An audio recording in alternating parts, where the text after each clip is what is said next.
Hey, Capcom-Unity, Brelston here, along with producer of Resident Evil Revelations 2, Michiteru Okabe. Hi. And with translation from our own Greg Moore. Hi, guys. And we're going to take a quick look today at Raid Mode in Revelations 2. This is a mode that if you played the original Revelations, you're a little bit familiar with it, but there's a little bit old, a little bit new. And it's kind of our first look at it. And we're going to dive in and get our first run-through of a few maps. So first up is this room that should look pretty new. I've never seen this before, or this internet code looking character. What's going on here, and what was the story behind this room? Okay. なので最初これ何もないキャラクターが選ばれていない状態だとこういった何かすごくデジタルな状態に見えるようなキャラクターになってるんですけど、こいつが、この部屋でいろんなことができるようにテーブルの上にいろんなものがあるんですけれども、武器を買ったりだとかキャラクターをチェンジしたりだとかいろんなことができる、ロビーになってます。So this here is the lobby. The idea is that this is sort of a digital representation. It's not a character, and you can access a variety of different features of raid mode from this lobby here. You see, I've now gotten rid of the default character and selected Claire. We've played through a few maps already in level 3 now. I assume the locks here are those levels. You need to achieve level 15 or 61, and then you'd be able to equip 4 weapons at a time. はい、その言う通りで、最初はスロット2つしか空いてないんですけれども、レベルを上げていくと、4つまで最大スロットが使えるようになります。Yeah, that's exactly right. When you start out, you only have 2 weapon slots, but eventually you'll unlock 2 more, so that you have 4 total. ちなみにキャラクターによって最初オープンされているスロットの数も違ったりとかもするので、その辺はキャラクターによって変わりますね。That, of course, depends on the character you're using. Some different characters have different numbers of slots available. And here with the active and passive skills, it looks like Claire starts with these ice and exploding bottle. Can you tell us a little bit about how the skills will work with the different casts and characters of Raid Mode? そうですね、これもレベルでいろいろ使えるものが変わったりキャラクターで使えるものが違うっていうもので、基本的にはキャラクターごとにデフォルトのセットが変わっていきますね。レベルを上げていくとどんどん違う、スキルが使えるようになっていくので、その辺はユーザーの好みでどんどん変えていけるようになりますね。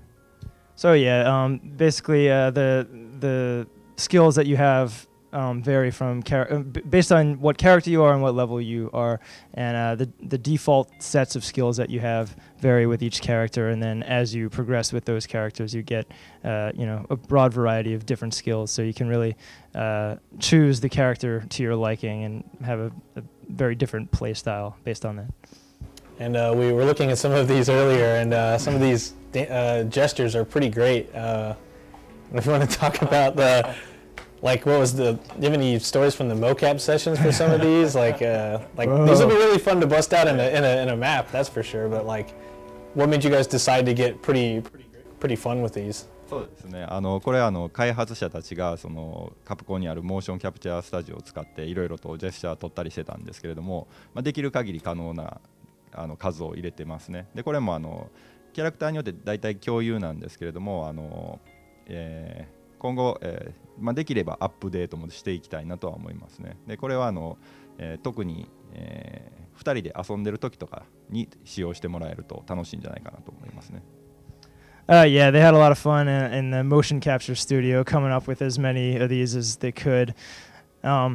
And he says that they hope that they can add more in the future. We'll see.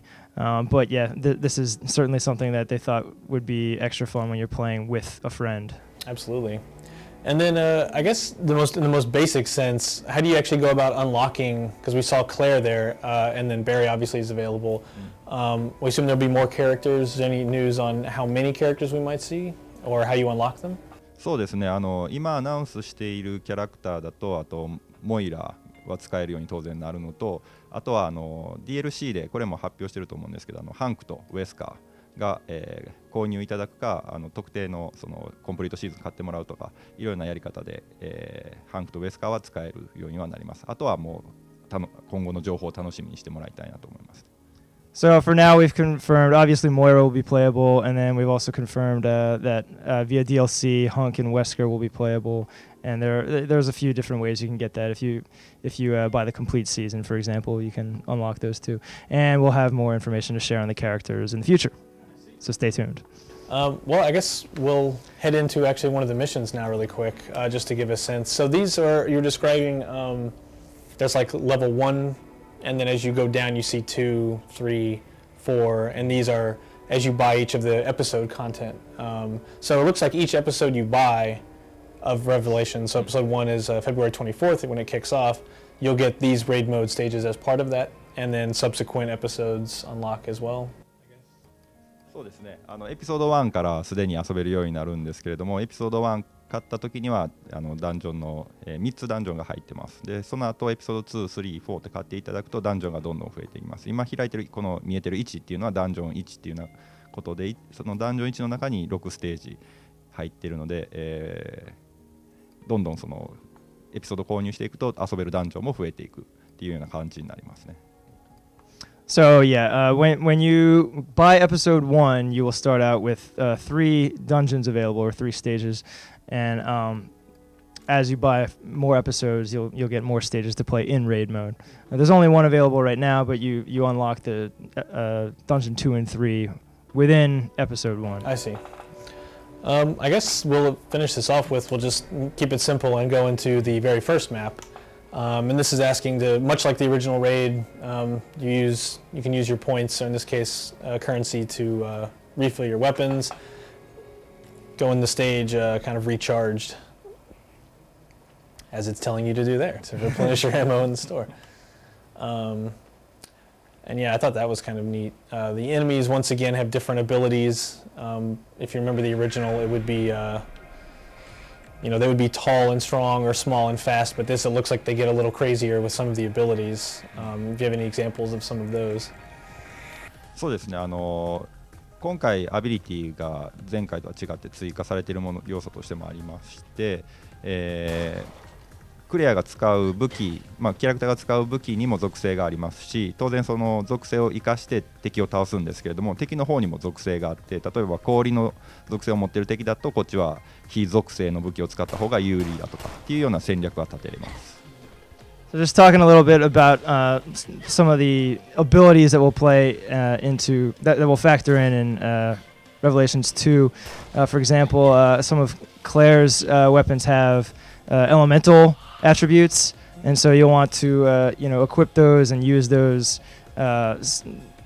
appropriately against the enemies that have those weaknesses. So if there's an ice-based enemy, you'd want to use a fire-based weapon, for example.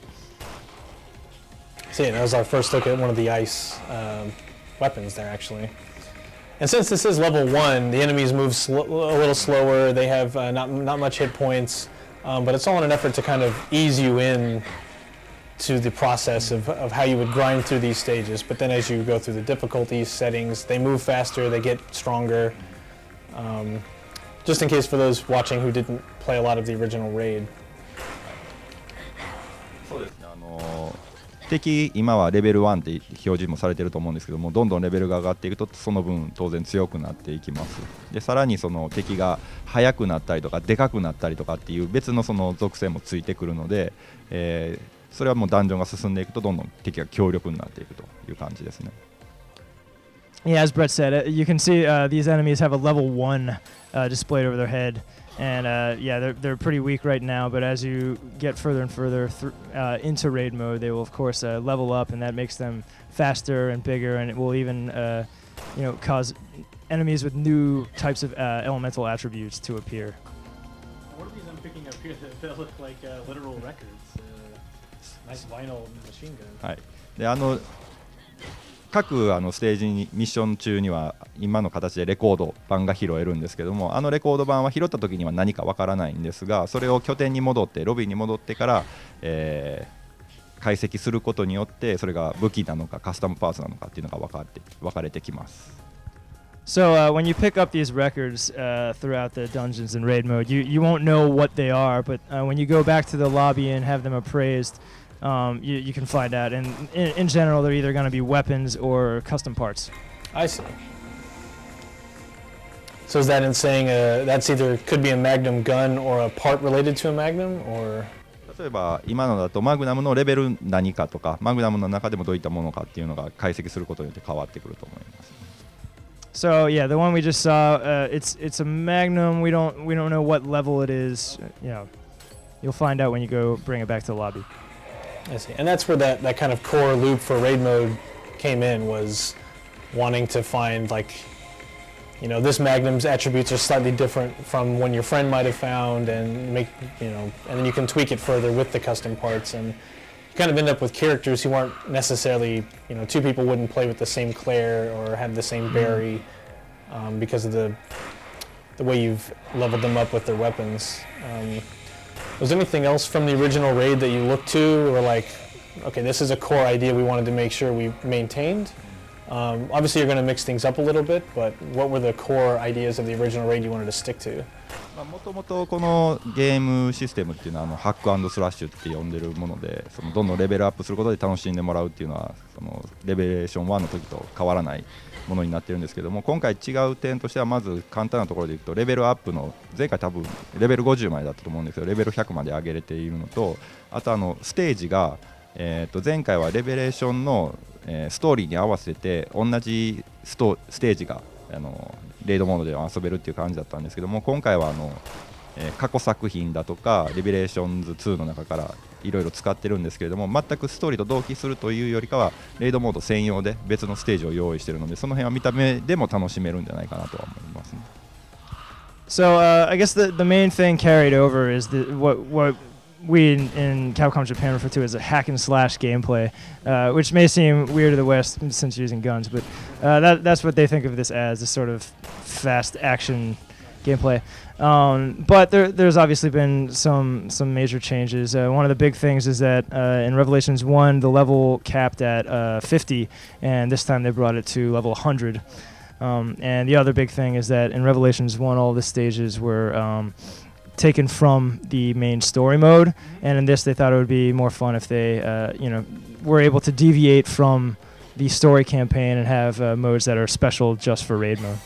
And even this map is, I mean, RE6 players will recognize, like, this is an RE6 map, so it even says, the raid maps won't necessarily have to stick to Revelations 2 in that case. And these are kind of the medallions. I think you have to earn a number of these to unlock other items in the game as well. そうですね、ここでもクリアの仕方によってオープンするメダルが違うんですけれども、例えばノーダメージでクリアしたとか、一定の敵を全部ちゃんと倒せたかどうかっていうのでメダルが変わってきます。でメダルは、全部、ちゃんと取得しておかないと本当に最後の一番難しい、レベルが解放されないので、何回かやり直して全てのメダルを集めてもらいたいですね。Yeah, so you get the medals for clearing certain conditions throughout the mode, like killing certain enemies or taking no damage on a run, and you have to get all these medals to reach the highest level in the game. Yeah. So this is what we mentioned earlier, was after you go through a map, you'll get those records, and then you'll want to bring them over to the jukebox and pop them in, and then I guess you kind of want to weigh what you really want to spend your points on. Like, what would be your recommendation based on what we see here? そうですね、だいたい表示でどの武器のカテゴリーかっていうのが分かるのと、パーツなのかっていうのも分かるようになってると思うんですけども、当然ポイントが高いものほど有効なものになるので、自分の持っているポイントと考えて、どれがいいかっていうのを選んだ方がいいですね。So you can tell from the icons there what type of weapon it is, or if it's a custom part. And in general, the higher the point cost, the more effective the weapon's going to be. So you should, let's find the most expensive one. Find the most expensive one, and then look for the icon that has the thing you like. Let's see. This looks like a part. So okay, I see. Ice ammo. What is the 9% occurrence? Is that the frequency that that the bullet will be ice, or? そうですね。これは敵にダメージを与えたときに敵が氷状態になるかどうかのそのレートだと思います。So it's the percent chance. In that case, it was the percent chance that the enemy has of freezing when he's hit. I see. And then another one, real quick. Force ammo, pushback. I see. Oh. I remember similar things in Revs 1 where you could get shotguns that would really just knock them down and clear a path. Apparently, I've been hoarding a lot of points. So yeah, you would come back out, look at your shotguns, and then you can take these weapons over into, let's do one more. Let's grab another shotgun just to see the differences. So the firepower, firing rate, these can all be varying, different variances, and then you come over to the table and you can kind of compare and contrast the weapons you got, like look at the firepower is different, capacity, you can view the custom parts that you've earned and then attach them to the weapons. It looks like this time though, when you attach a custom part, it's fixed to that weapon. そうですね、1回、割り当てるとそれはもうその武器に入ってそのまま使えなくなると思うんですけれども、その武器を今度改造するところで解体するっていうことができるので、解体するときに確か取り戻せるようになると思います。で今のレコード版以外でも、別でストアがあるので、ストアに行けば今買える武器の一覧っていうのが出ると思います。で撃った武器は、またその一覧に出てるはずなので、完全にロストすることはないはずですね。So there is a way to sort of disassemble the weapons, yeah, and then you could, it's not completely lost once you've... So there it's attached, but I guess it was, these destroy parts, yeah, destroy weapon, and upgrading beyond limits. But now you see, like even with this one thing, this shotgun has 3 slots, others will have more slots, others will have a higher firing rate with lower firepower. Just a lot of ways to tweak and mix and match your characters. A lot of the stuff that kept people playing raid mode for months and months after Revelations 1 came out. That's kind of the most basic look, but I think that should give people a good example of like the kind of the loop you want to get in is level, parts, upgrade, back into a harder level to get harder parts, or better parts to do harder levels and that stuff. It was pretty addicting, and it was pretty fun last time, so we're looking forward to seeing it again in Revelations 2. 電話のとこ行ってもらうとストアが開くはず。Let's hop over to the store.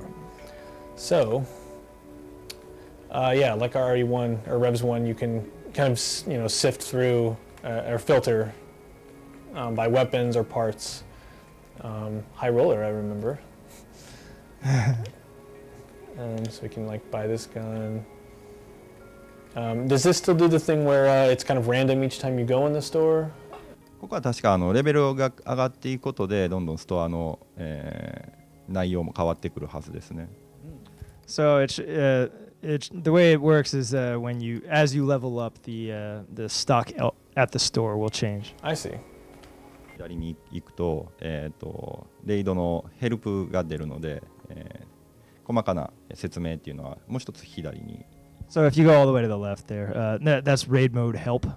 I think the book's there. Yeah, that'll give you more granular sort of explanations of the systems. I am having difficulties. Well, that's good. But yeah, this is kind of running through a lot of stuff we've talked about, but I mean, here it is in a nice, concise manner instead of a lot of the rambling that I've done in this. So yeah, that's our first quick look. I want to thank you for helping us take a quick tour around the lobby and the first map of raid mode. But if you have any like closing thoughts on the mode or what fans can look forward to when they get it in their hands, we'll close out with that. ありがとうございます。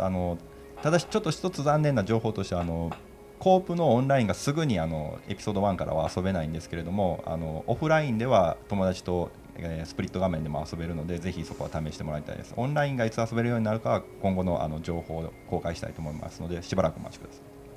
He does want to apologize that the online play for Raid Mode will not be available out the gate with Episode 1, but do be aware that you can play it with your friends locally when Episode 1 comes out, and please look forward to our update on when online play will be available.